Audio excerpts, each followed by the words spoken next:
Bom dia, sejam muito bem-vindas e muito bem-vindos a mais um webinar preparatório aí para a competição da Camagro desse ano, um caso envolvendo compra e venda de soja, né, de safra futura.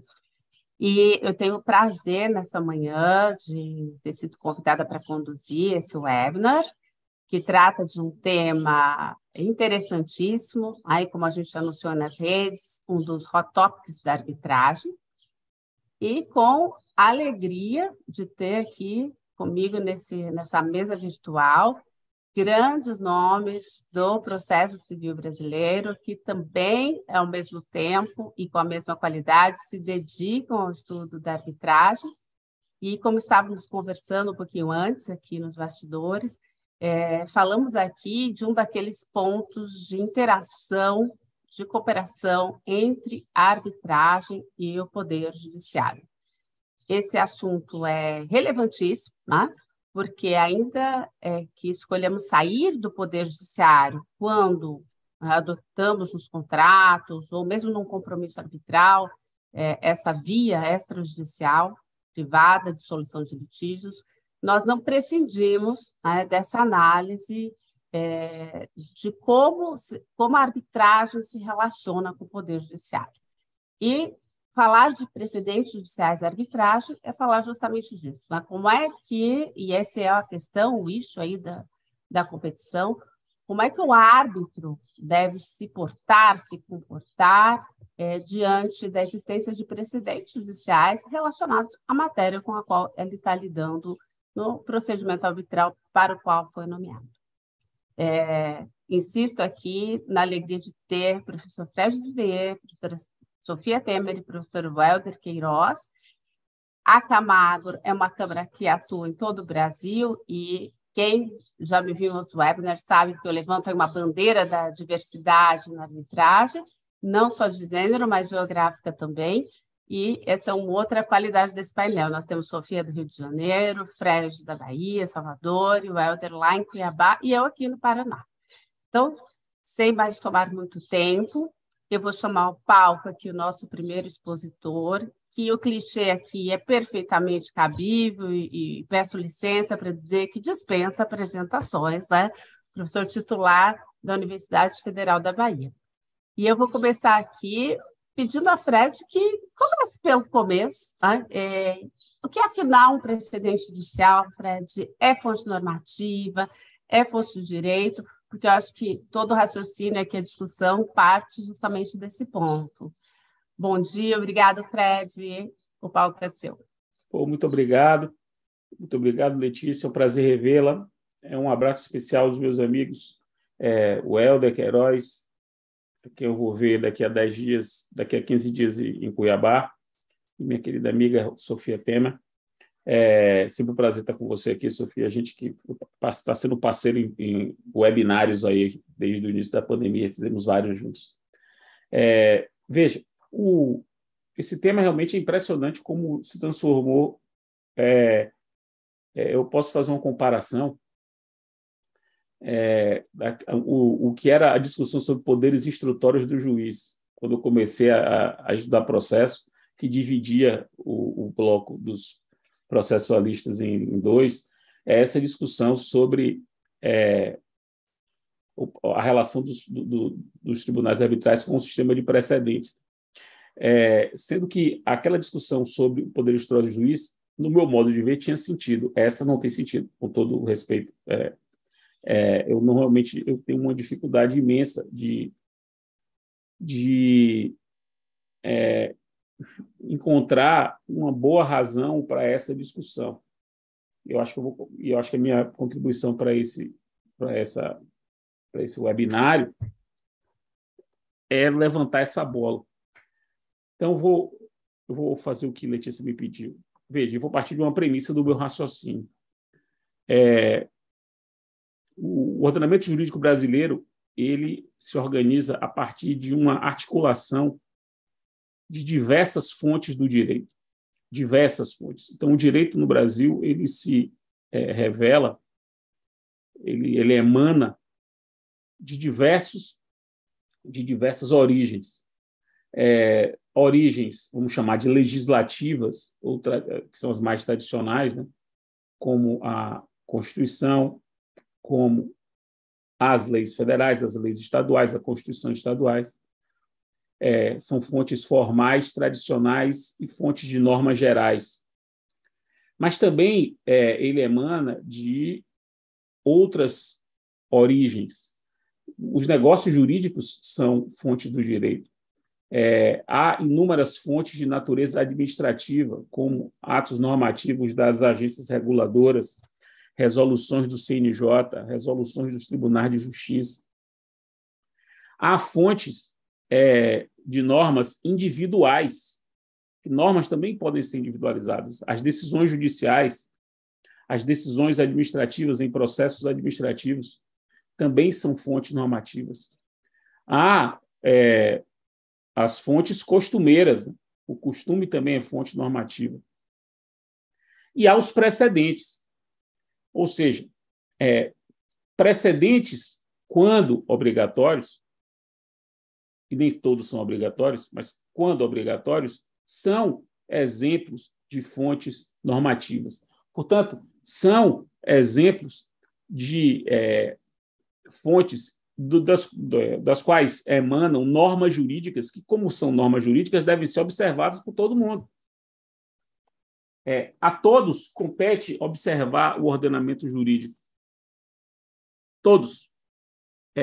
Inclusive os árbitros. Inclusive os juízes. Me parece que, pelo menos eu não conheço ninguém que diga o contrário disso. Por isso que essa minha pergunta sempre parece uma pergunta sem muito sentido. Quando você pergunta assim, os árbitros se vinculam aos precedentes obrigatórios, né? Às vezes a pergunta não inclui os obrigatórios no título, mas é uma pergunta elíptica, digamos assim. Os obrigatórios estão aí embutidos. Preciso compreender. E eu também preciso compreender que essa pergunta só faz sentido se a arbitragem for uma arbitragem de direito.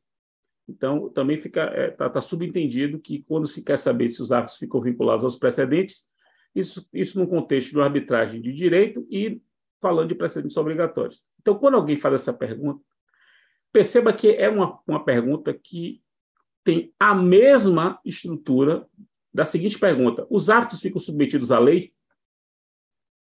É a mesma pergunta. Os árbitros ficam submetidos à Constituição? Os árbitros ficam submetidos às resoluções das agências reguladoras? Por que ninguém faz essa pergunta? Mas a pergunta é a mesma. Porque, no fim das contas, o que você está perguntando é o seguinte: os árbitros, numa arbitragem de direito, ficam submetidos ao direito? E eu, pelo menos, não conheço ninguém que diga que não. Na verdade, essa pergunta não deveria nem ser objeto de maiores discussões, pelo menos no meu modo de ver. Agora, a impressão que eu tenho é que, quando se faz essa pergunta, o que se quer é fazer uma outra pergunta. Tanto que a resposta que se dá a essa pergunta não é uma resposta a essa pergunta, é uma resposta a uma pergunta que não foi feita. E qual é a pergunta que não é feita? O que acontece se o árbitro não observar uma fonte, uma norma que ele tinha que observar? Aí é uma outra pergunta. Então, a pergunta não é saber se o árbitro se submete a um precedente obrigatório, porque essa pergunta não deveria nem ser formulada numa arbitragem de direito, porque ela é evidente. Não há sequer discussão sobre isso. Não deveria, né? Nem sequer haver discussão sobre isso. Como não há discussão se o árbitro se submete à lei.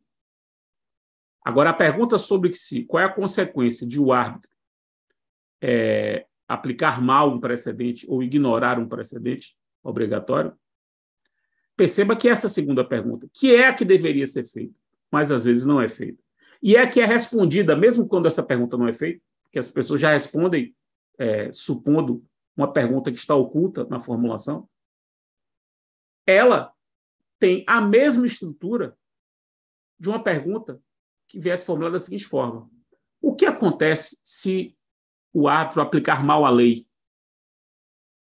O que acontece se o árbitro aplicar mal a lei? O que acontece se o árbitro aplicar mal a Constituição? Haverá uma resposta diferente a essas perguntas. Quer dizer, a resposta à pergunta, o que acontece se o árbitro aplicar mal a Constituição? O que acontece se o árbitro não aplicar ou aplicar mal a lei? O que acontece se o árbitro não aplicar ou aplicar mal o precedente? As respostas são diferentes? Podem ser diferentes no sistema brasileiro? Não. Não, não podem. E aí é um problema. Tem gente que... eu já participei já examinei os trabalhos de pessoas que entendem seriamente que se o árbitro desrespeita um precedente obrigatório, essa decisão tem que ser desconstituída. Tem gente que diz isso. Só que essa mesma pessoa que diz isso não diz o que acontece se o árbitro desrespeitar a Constituição. Vai ter que ser desfeita por causa disso? Se o árbitro aplicar mal a lei, vai ter que ser desfeita por causa disso? Porque não há razão alguma para o regime jurídico de desfazimento de uma decisão arbitral ser mais rigoroso caso ela aplique mal o direito dos precedentes do que se aplicasse mal o direito legal ou o direito legislativo de um modo geral. Isso não faz o menor sentido. Não há nenhum sentido em você criar um regime jurídico que facilite mais o desfazimento de uma decisão arbitral quando ela aplicar mal um precedente do que quando ela aplicasse mal a Constituição ou a lei federal. Isso não faz o menor sentido, com todo respeito. E essa discussão, que é, na verdade, o ponto de fundo da discussão toda, é um verdadeiro cavalo de Troia. É um verdadeiro cavalo de Troia do sistema arbitral.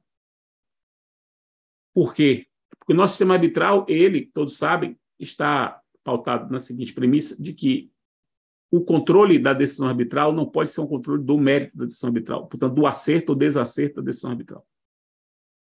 O controle da decisão arbitral é um controle da validade dela. Portanto, não é a pergunta que se quer responder numa ação de controle da decisão arbitral não é saber se a decisão é boa ou ruim, é saber se a decisão é nula ou válida.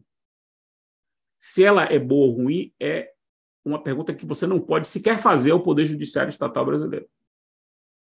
E dizer que uma decisão aplicou mal um precedente, ou aplicou mal a lei, ou aplicou mal a Constituição, é discutir o conteúdo dela. Então, eu não consigo ver nenhum respaldo dogmático para isso, nenhum. Então, se me perguntarem, os atos ficam submetidos ao precedente, eu vou dizer, claro, ficam submetidos a qualquer norma jurídica válida, qualquer uma, inclusive os precedentes. Se o árbitro decidir mal, porque aplicou mal o precedente, porque interpretou mal o precedente, porque foi contrário ao precedente, o que é que acontece? Quanto a isso, nada. Decisão não tem nenhum problema. Quem opta pela arbitragem corre esse risco. Aceita esse risco, na verdade. Aceita que isso pode acontecer.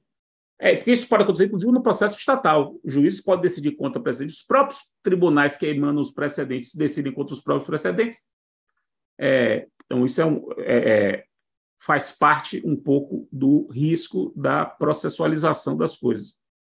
Agora, uma situação um pouco diferente é quando o precedente é utilizado como fundamento ou argumento por uma das partes na arbitragem e o juízo arbitral, o tribunal arbitral, não enfrenta esse fundamento ou esse argumento. Aí é um outro problema, que também não se pergunta. Aí é o problema seguinte: pode o tribunal arbitral deixar de enfrentar o precedente obrigatório que foi suscitado como argumento ou como fundamento, e às vezes até suscitado no próprio termo arbitral, porque nada impede que você faça um termo de compromisso arbitral, que diga, por exemplo, que os atos têm de examinar a aplicação ou não de determinada norma jurídica, por exemplo, tem de examinar ou não a aplicação de um precedente naquele caso. Em casos assim, se o tribunal arbitral não examina o fundamento ou argumento, que é o precedente obrigatório, aí a decisão tem um problema de validade, aí tem um problema de fundamentação. Aí você vai controlar, não porque a decisão violou o precedente, mas sim porque ela violou o direito ao contraditório, na medida em que não enfrentou um argumento ou um fundamento que poderia reverter a decisão caso fosse examinado. Aí sim é um problema de validade. E aí você invalida para que o tribunal arbitral volte e enfrente o problema. Mas perceba que essa é uma terceira situação. É diferente da pergunta sobre se os precedentes vinculam os atos, é diferente da pergunta sobre o que acontece caso os árbitros não respeitem os precedentes. Aqui a pergunta é: o que acontece caso o tribunal arbitral não enfrente um precedente que foi alegado como fundamento ou argumento para a pretensão da parte? Aí uma terceira pergunta. Aí sim nós teríamos um problema de validade. Então, para a gente compreender esse tema, minha cara Letícia, e aí encerrando a minha exposição para dar dos meus colegas, é compreender o que a gente entende por ordenamento jurídico e quais são as fontes do ordenamento jurídico. A impressão que eu tenho é de que boa parte dessa discussão é travada sem um lastro firme ou um consenso em torno do papel das fontes, ou de quais as fontes do nosso ordenamento e o papel das fontes. Há uma certa incompreensão dos precedentes como fonte do direito. Às vezes as pessoas pensam que são fontes, porque como ninguém diz lei obrigatória, ninguém usa esse termo lei obrigatória, as pessoas usam precedentes obrigatórios, mas ninguém usa o termo lei obrigatória. As pessoas parece que acham que os precedentes, por serem obrigatórios, são mais relevantes do que as leis. Ninguém fala Constituição obrigatória, né? Isso não faria o menor sentido. Aí parece que as pessoas acham que os precedentes, se é precedente, então aí destrói tudo, tem que invalidar tudo. O que, com todo respeito, me parece não fazer sentido. Eram essas, então, as minhas considerações, minha querida Letícia, cumprindo aqui o tempo que me foi dedicado. Espero que os meus amigos possam trazer mais luzes para esse tema e, quem sabe, até discordando do que eu estou dizendo. Muito obrigado.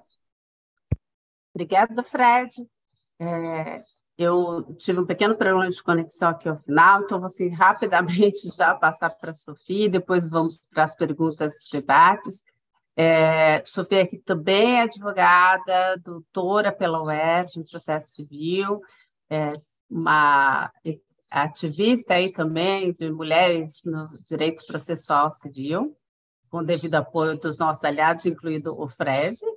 E Sofia é professora de pós-graduação e é uma referência indispensável quando falamos de IRDR no Brasil, com um livro que é essencial para quem pretende aí estudar o assunto. E que é justamente o problema aqui do caso, né? Uma discussão sobre vinculação, observância, o IRDR, inclusive suspensão ou não.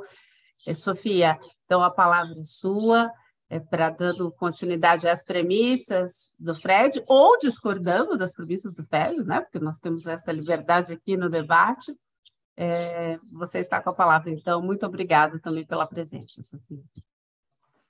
Obrigada, Letícia. Eu queria primeiro cumprimentar todos os presentes que estão nos assistindo, cumprimentar meus amigos Fred. Fred bem comentou, nós já fizemos algumas, talvez já uma dezena aí de seminários, webinários juntos, especialmente desde 2020. Cumprimentar também Letícia, o Helder e a Camagro, na pessoa do Paulo, a quem eu agradeço pelo convite para estar aqui hoje. Eu queria primeiro parabenizar a Camagro pela elaboração do caso. O caso é muito interessante e ele traz, sob o ponto de vista processual, já, claro, puxando a sardinha, né, para essa nossa área de estudo, dois pontos muito sensíveis e muito relevantes, que são os pontos do financiamento processual, né, do financiamento de terceiros e a existência de controle, interesse, em que medida isso influencia a possibilidade do financiamento processual, e também esse segundo ponto da vinculação dos árbitros a precedentes judiciais, especialmente com esse RDR aí pendente de julgamento. E também parabenizar a Camargo pela preocupação com a composição mista dos eventos da Câmara. Acho que a Letícia muito bem comentou, a Camargo tem, de fato, essa preocupação de trazer um equilíbrio na composição dos eventos, e não me passou despercebido que são, no caso, 3 árbitras mulheres e 2 advogadas mulheres são as advogadas das partes e as árbitras que compõem o tribunal arbitral. E isso é muito, pode parecer pouco, mas isso é muito relevante em termos de exemplo, o exemplo que a Camagro está deixando, especialmente para a nova geração, quem participa das competições, é muito legal ver mulheres nesses espaços de poder. E eu queria fazer um parênteses aqui no tema do painel, que é a precedência e a arbitragem, para destacar que eu fiquei muito impressionada com a abordagem do tema do financiamento processual no caso, porque o caso trabalha com uma multiplicidade de significados do termo interesse, né, que é um dos pontos que eu estudei e defendo, e também com a discussão sobre os parâmetros para que se configure o exercício de controle para o financiador. Mas voltando para o tema de hoje de precedência e arbitragem, eu gostaria, Letícia, de ter uma posição distinta da do Fred, porque aí eu teria o que falar. Porque o Fred já falou tudo que deveria ser dito, a meu ver, sobre esse tema. Eu estou totalmente de acordo com as premissas que o Fred coloca. Eu escrevi também sobre isso para chegar exatamente a essas conclusões, no sentido de que, se nós partimos da premissa de que a arbitragem é a jurisdição, o árbitro é juiz de fato e direito, né, como está na lei, a conclusão não pode ser outra que não a que o árbitro deve observar o ordenamento jurídico aplicável e, se precedente é a fonte de norma, isso é simples e pura aplicação do direito. E outro é o problema sobre o controle da vinculação, como o Fred muito bem colocou, né? O fato de o juiz aplicar o direito compreendendo precedentes obrigatórios não significa automaticamente que vai haver controle judicial sobre a aplicação dessa norma precedente, assim como não há controle judicial automático sobre a aplicação da lei. Então, embora haja, né, algumas vertentes possíveis, alguns caminhos possíveis, como um caminho da anulatória por ausência de fundamentação, se o árbitro não se manifesta sobre o precedente, não há, a meu ver, nenhuma distinção de regime sobre se, em relação a uma hipótese em que o árbitro não se manifestasse sobre lei aplicável. Então, embora seja um tema sensível, as conclusões a que eu chego são as mesmas conclusões a que o Fred chega. E tem um ponto que merece destaque nessa discussão, que é o seguinte: uma das vertentes, né, um dos caminhos possíveis para permitir um controle judicial sobre a aplicação do precedente pelo árbitro seria uma anulatória, e aí a gente vai no artigo 32 da lei e tenta encaixar nos incisos, né, mas eventualmente por violação à convenção arbitral. Então, a sentença teria sido proferida fora dos limites da convenção quanto ao direito aplicável, já que o direito aplicável compreenderia precedente. E aí, nesse caso, se houver uma não aplicação, né, uma violação a um precedente, haveria uma violação à ordem pública, que também é um termo com que a lei de arbitragem trabalha, e isso, por consequência, permitiria a atuação judicial para essa vinculação. Mas, de novo, para mim é um problema circular. Tudo que está dito sobre o precedente vale para direito. Então, se você não permite, para direito, para a lei, se você não permite a análise judicial, uma avaliação, uma revisão, um controle judicial sobre a aplicação do direito, não me parece que esse raciocínio, ou essa construção sobre o termo ordem pública possa levar a essa conclusão, porque isso elevaria o precedente a uma condição mais especial do que a própria lei, que é igualmente fonte de norma. Então, a meu ver, não há um caminho possível para controlar judicialmente a aplicação ou não do precedente pelo árbitro. Mas, já que Fred já falou, a meu ver, sobre isso muito bem, não vou repetir, eu queria trazer um segundo ponto, a partir do caso que está sendo discutido na competição, que é o ponto sobre a vinculação, sobre a aplicação da suspensão prevista no CPC para IRDR, né, a suspensão dos processos pendentes, para a arbitragem, já que a parte que pede a aplicação do precedente pede a suspensão do procedimento arbitral enquanto se discute no IRDR a tese sobre a cláusula de washout. Então, esse segundo ponto, a meu ver, ele merece também um destaque, por quê? Há, no caso, uma determinada afirmação que é que as partes submeterem o litígio à arbitragem significa que elas não querem se submeter ao judiciário e às normas procedimentais do CPC, etc. e tal. Então, a meu ver, há uma discussão e uma distinção relevante entre a necessária aplicação do precedente pelo árbitro, porque o precedente é fonte de norma, e isso é um tema afeto à teoria do direito, teoria geral, e a aplicação, outro ponto distinto é a possível aplicação das normas procedimentais previstas no CPC relacionadas a esses precedentes para a arbitragem. Porque a aplicação do precedente pelo árbitro não decorre de uma autoridade hierárquica, de uma interdependência funcional dentro do Poder Judiciário, tal como ocorre, na maioria das vezes, com essas outras regras, né? Então, se isso não é verdadeiro, não é possível transplantar, a meu ver, simplesmente, as regras ou as consequências procedimentais previstas no CPC para o julgamento de casos envolvendo precedentes para a arbitragem.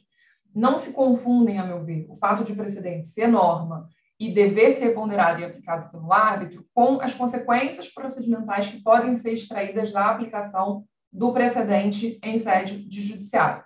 Então, a doutrina se posiciona, e a meu ver, nesse caso, de uma forma correta, e eu citaria, por exemplo, textos da Marcela Kolba, que é uma referência em arbitragem, já teve, né, em vários eventos aqui na Camargo, que dizer que um árbitro deve aplicar o precedente não significa dizer que vai caber reclamação se ele não aplicar o precedente, que você vai poder transportar regras sobre tutela da evidência em procedência liminar, que você vai poder estender a suspensão.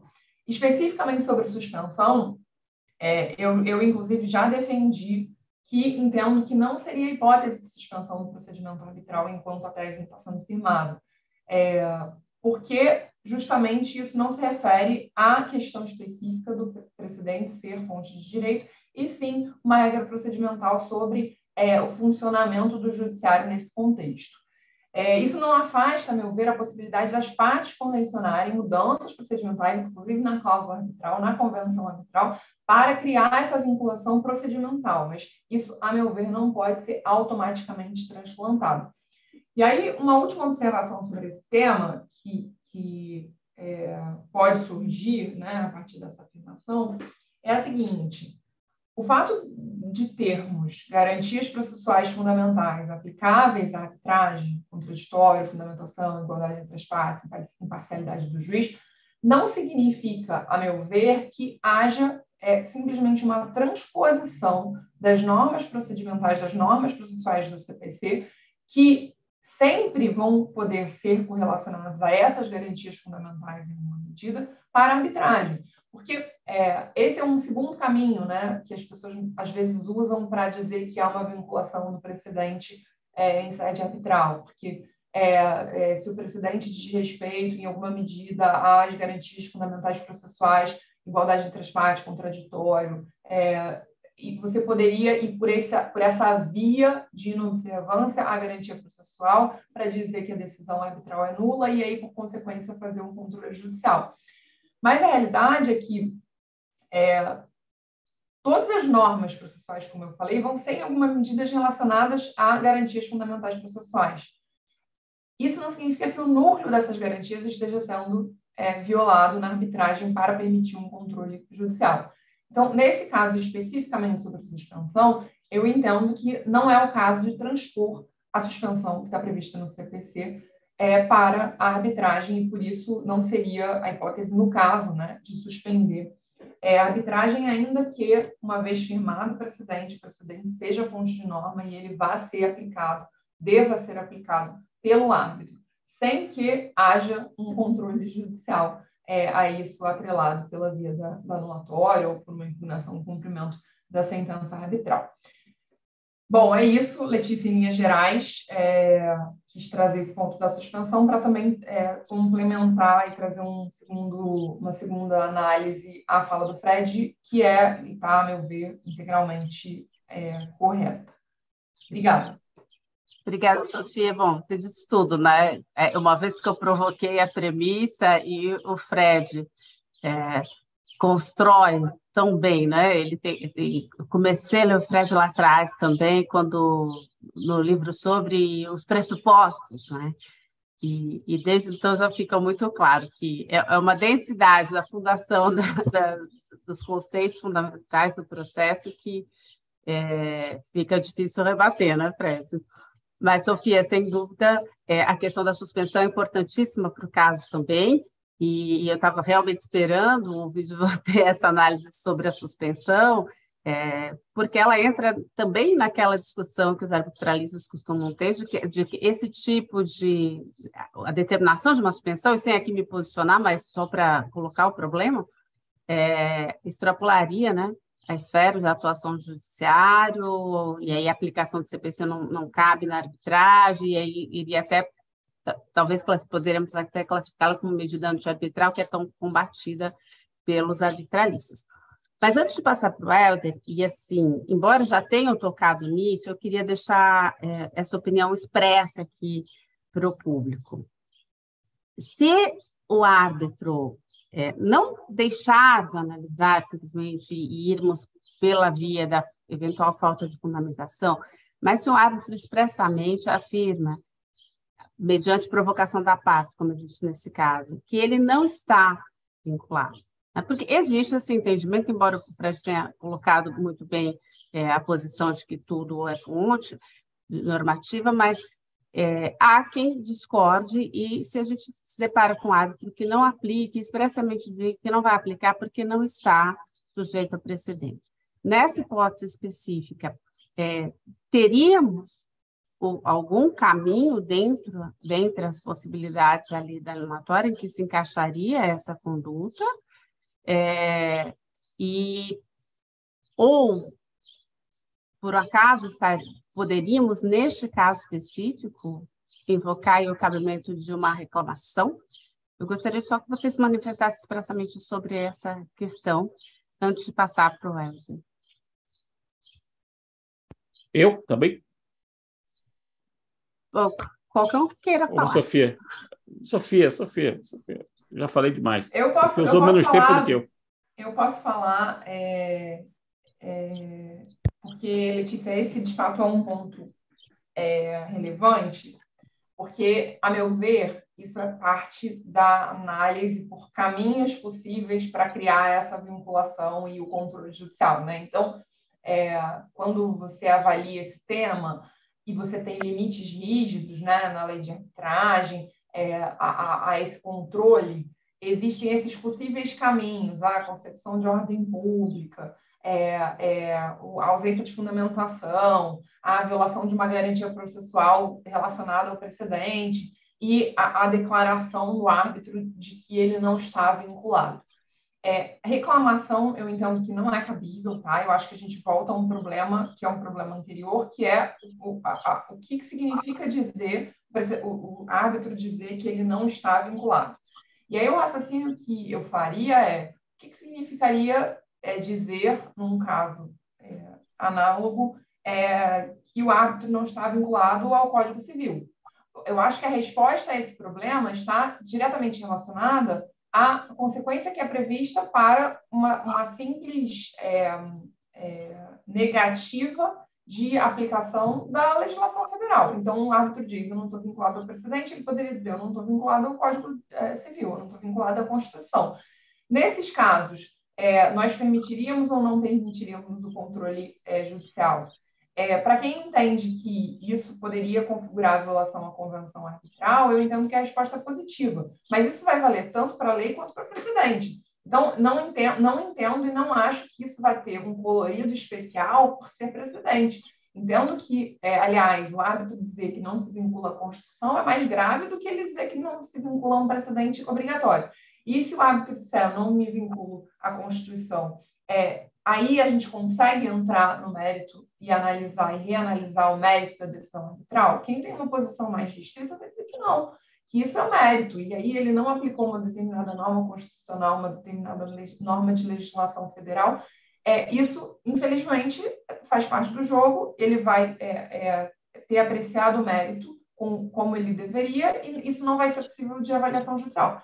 Mas se você tiver uma outra concepção sobre o que significa violar a convenção arbitral e o direito aplicado, e você permitir uma controle judicial porque houve violação à Constituição, à legislação federal, ao meu ver, você também tem que estender isso para um precedente obrigatório. Então, na minha leitura, isso depende da concepção que você tenha sobre a possibilidade de reavaliar, né, adentrar o mérito da decisão, e sempre lembrando que, na realidade, mesmo numa análise judicial, o juiz nunca vai substituir a decisão arbitral, né? Ele vai cassar a decisão arbitral e determinar que outra seja proferida no lugar. Então, ainda tem esse elemento adicional a ser colocado para o debate. Mas, a meu ver, isso tudo depende da vertente que você avalia, não havendo nenhuma distinção no fim do dia entre precedente, legislação federal, Constituição, ou seja, as fontes de norma em geral. Obrigada, Sofia. E talvez o caminho a ser construído aí exigiria que a gente tivesse uma pressão de manifest disregard of the law ou algo como existe na Inglaterra e nos Estados Unidos, né? Mas agora eu já vou aqui encaminhando a palavra para o nosso outro grande mestre aí do processo civil, dessa vez lá do Mato Grosso, professor Welder. O espaço aqui está aberto agora para as suas provocações e reflexões aí em cima do que os nossos outros convidados já expuseram tão bem. Obrigada, Welder. Bom dia a todos. Obrigado, Letícia, pelas gentis palavras. Cumprimento do amigo professor Fred Didier, professor Sofia Temer também, querido amigo, tenho felicidade de estar ao lado de vocês nesse painel, e eu mesma observação faço também para a Letícia Nadal, que estivemos juntos no ano passado no Cuiabá, espero que a gente possa rever em breve.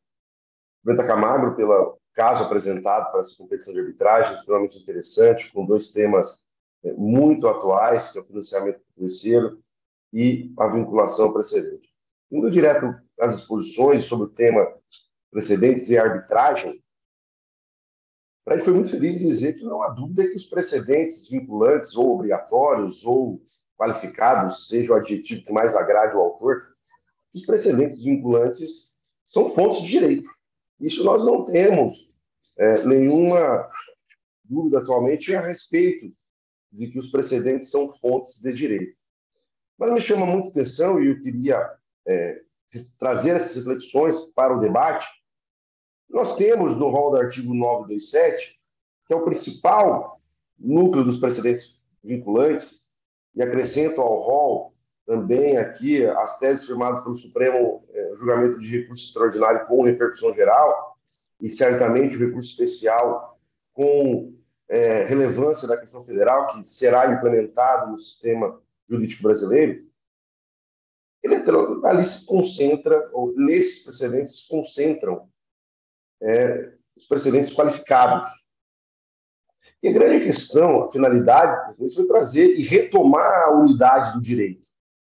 As pessoas, o cidadão tem que ter previsibilidade e segurança jurídica.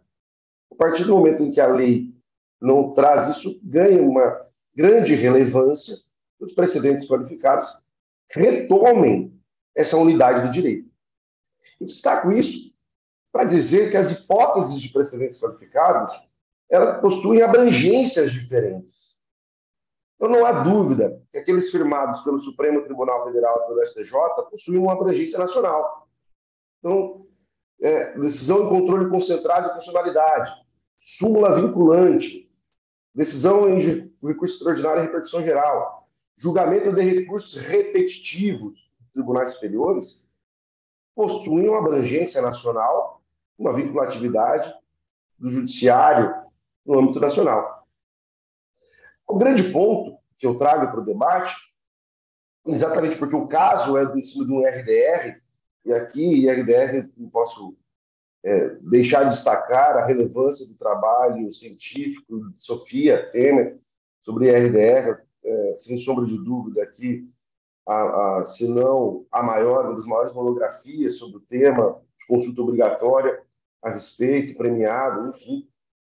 E a RDR ele foi um instituto criado para abrangência regional. Nós estamos no painel aqui, que tem eu do Mato Grosso, Fred da Bahia, Sofia do Rio de Janeiro e Letícia do Paraná, com realidades diferentes, todo o estado do agronegócio. Mato Grosso, assim como a Bahia, são dois polos pujantes do agronegócio, com peculiaridades próprias, características regionais. E a tese firmada no IRDR do TJ do Mato Grosso, a tese firmada no Incidente de Estudo de Competência no Paraná, elas possuem, em regra, uma abrangência regional. Será que as teses firmadas em abrangências regionais, que vinculam apenas os juízes e tribunais daquele estado, vinculam também o árbitro? E aí me parece que cabe a reflexão que não. Porque se a finalidade dos precedentes qualificados é trazer uma unidade do direito, e o direito federal tem uma abrangência nacional, os precedentes vinculantes para vincular o árbitro teriam que ter também uma abrangência nacional. Talvez por isso, dentro do sistema jurídico dos precedentes, que foi estabelecida a possibilidade de interposição de recurso especial extraordinário no âmbito do IRDR para levar a abrangência nacional, inclusive com a possibilidade de suspensão nacional antes do julgamento do IRDR estadual.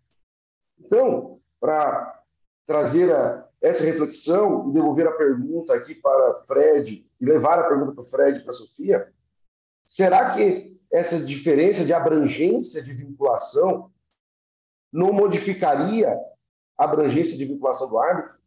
E aqui trago duas referências de trabalhos acadêmicos publicados sobre o tema. Então, Márcio Belloc, dissertação de mestrado da PUC, publicada pela Revista Tribunais, defende que todos os precedentes têm aplicabilidade na arbitragem.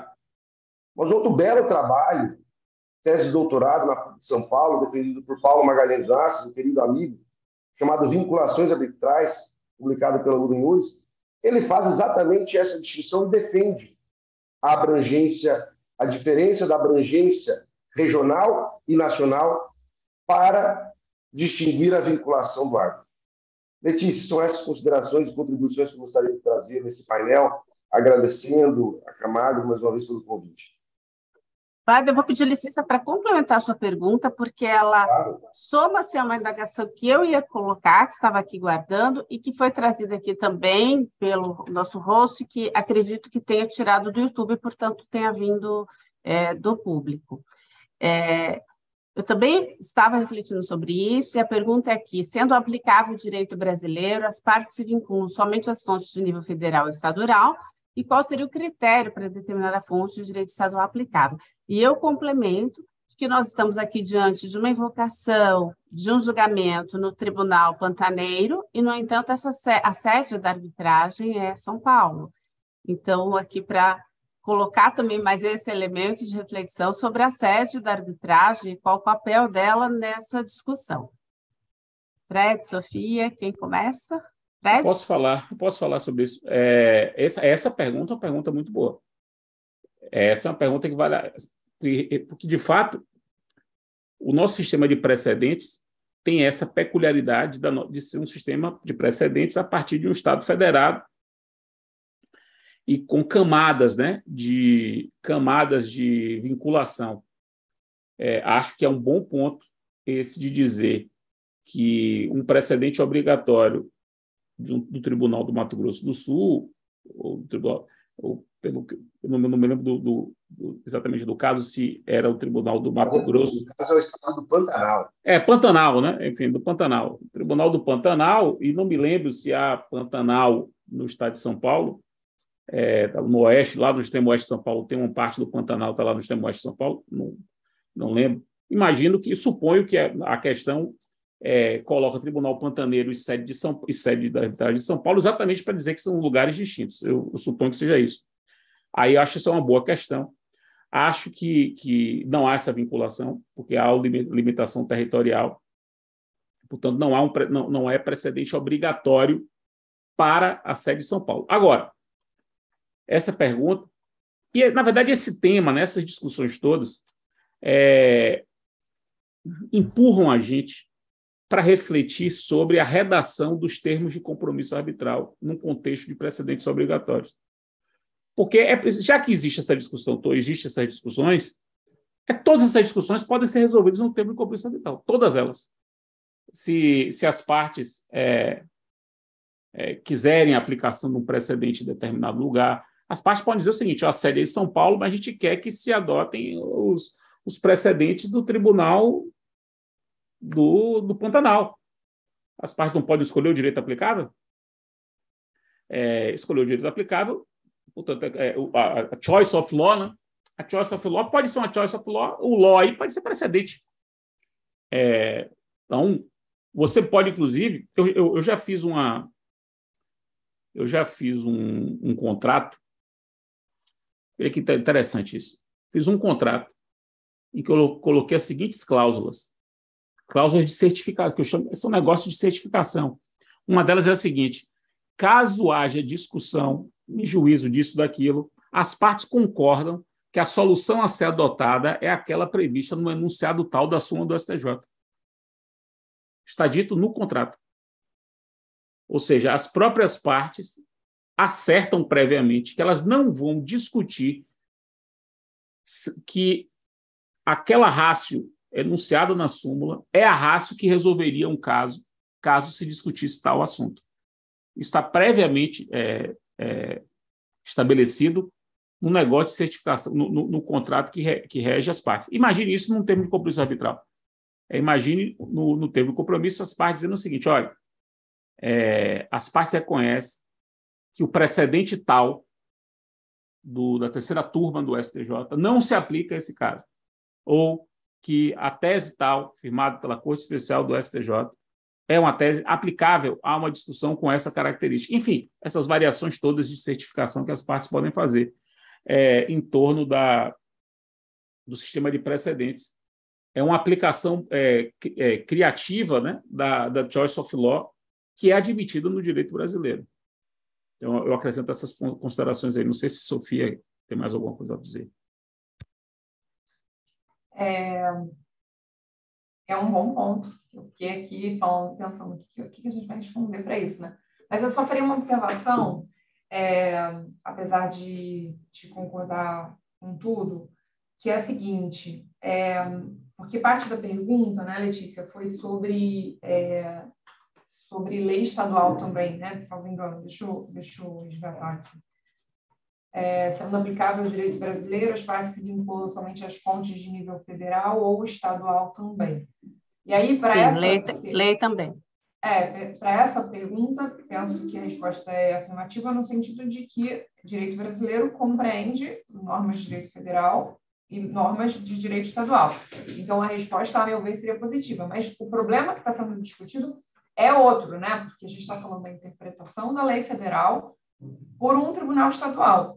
E aí, entendo que há esse problema de vinculação, porque, na realidade, quando a gente pensa no judiciário, a gente está sempre pensando na vinculação dos juízos de primeira instância e do tribunal, por uma questão, inclusive, de delimitação de hierarquia no âmbito daquele tribunal. Então, os juízes de primeira instância daquele estado estão vinculados, o tribunal está vinculado, e aí, por isso, aquele precedente é precedente obrigatório no âmbito daquele estado. Isso gera um problema, sim, na própria compreensão dessas normas interpretadas por tribunais estaduais como fontes de direito, né?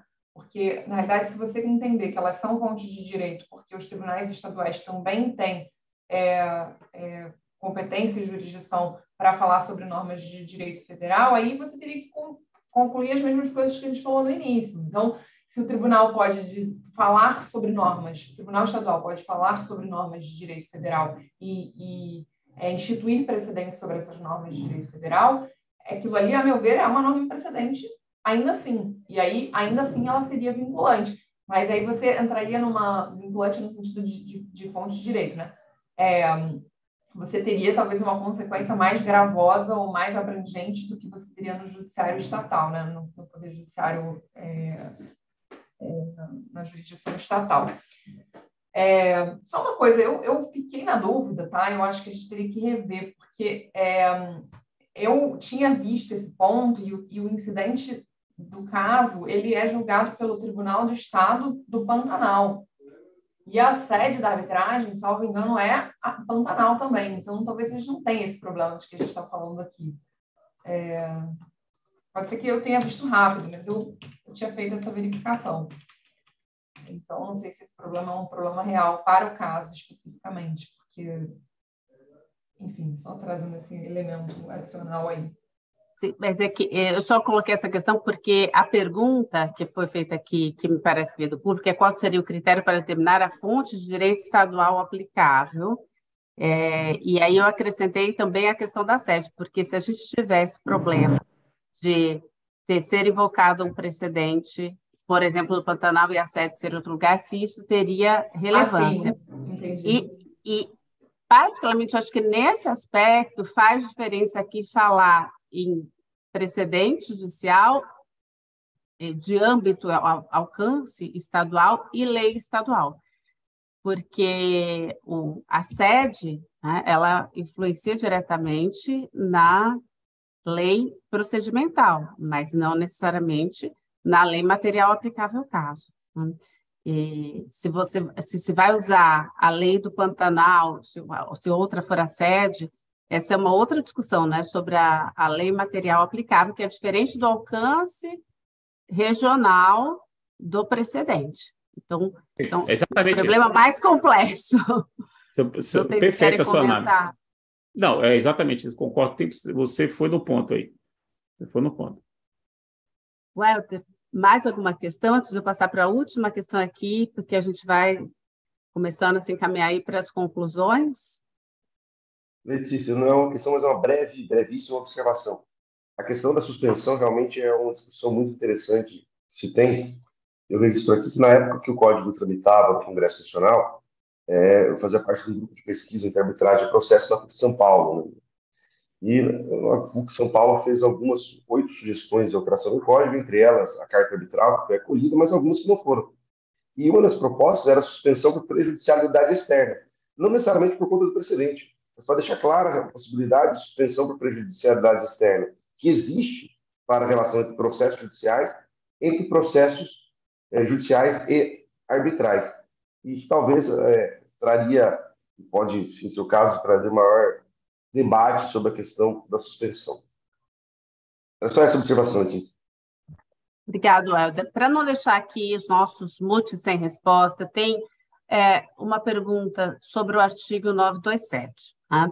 Se seria de cunho material ou processual e se seria possível a anulação da sentença arbitral pelo descumprimento do 927 por configurar a conduta do rol previsto no 32 da Lei de Arbitragem, mesmo que o dispositivo seja considerado de cunho processual.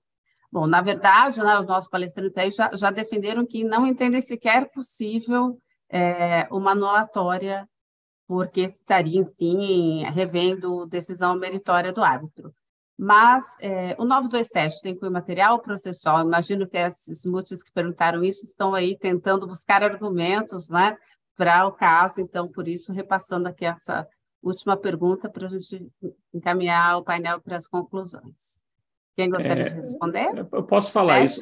Veja, o 927 não tem 927 é um artigo que traz normas de sobredireito. Tem a mesma natureza de uma norma que diz assim, a Constituição tem de ser respeitada. Essa norma é o quê? Processual ou material? Alguém faz esse tipo de pergunta? Porque, veja, a Constituição ela pode emanar normas processuais e materiais.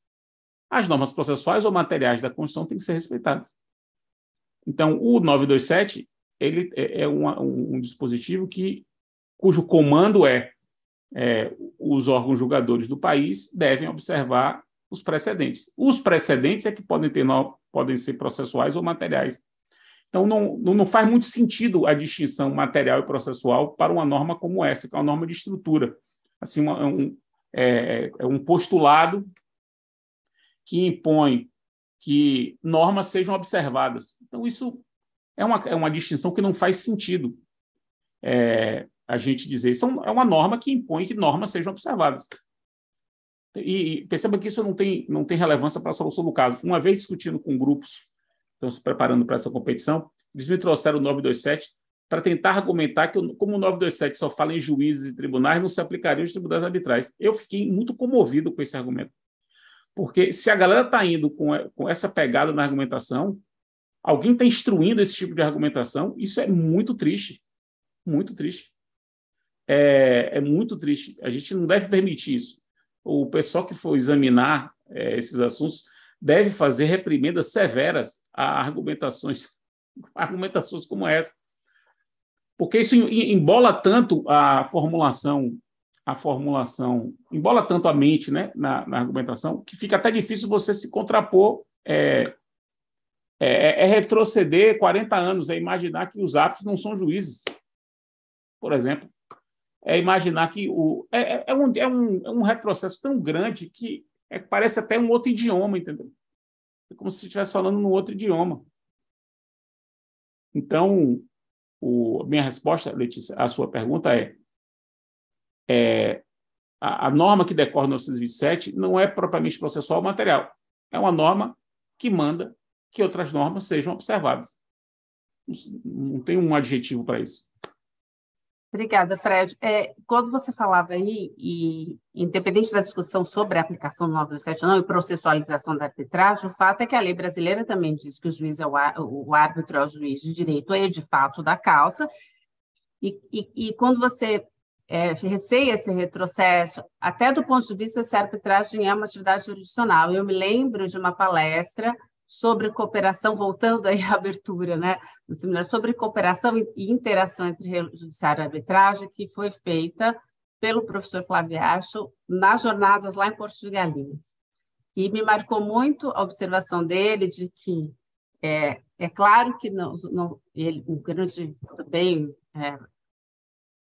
estudioso da arbitragem, mas não se trata de processualizar a arbitragem, mas de não esquecer que existe uma interação entre as duas esferas, e ressaltando, né, com as palavras do professor Yacho, mas já adaptadas, que, sob pena de nós perdermos os ganhos que tivemos com os estudos da arbitragem, inclusive o entendimento de que é uma atividade jurisdicional, que a sentença arbitral é uma sentença como a sentença judicial. Então, acho que a gente tem realmente que entender que isso não é necessariamente processualizar a arbitragem, mas sim compreender que existe uma zona de contato entre a atuação de árbitro e juiz que precisa ser bem compreendida. Eu, então, passo a palavra para irmos, então, para o encerramento, para as despedidas, e, mais uma vez, em nome da Camagro, agradeço a disponibilidade de todos e todas que estiveram aqui presentes também. Tenho certeza que enriqueceu aí o trabalho dos múltiplos, aí já se preparando para os pre-multis e para as rodadas finais aí em junho. Muito obrigada. Walter, Fred, Sofia. Valeu, obrigado. Vai ficar no YouTube isso aqui? Sempre fica assim, depois... beleza. Depois você me manda o link. Mandamos Valeu? sempre. Obrigado, pessoal. Obrigada, gente. Beijo grande. Um abraço. Tchau, tchau. Um abraço a todos. Tchau, tchau.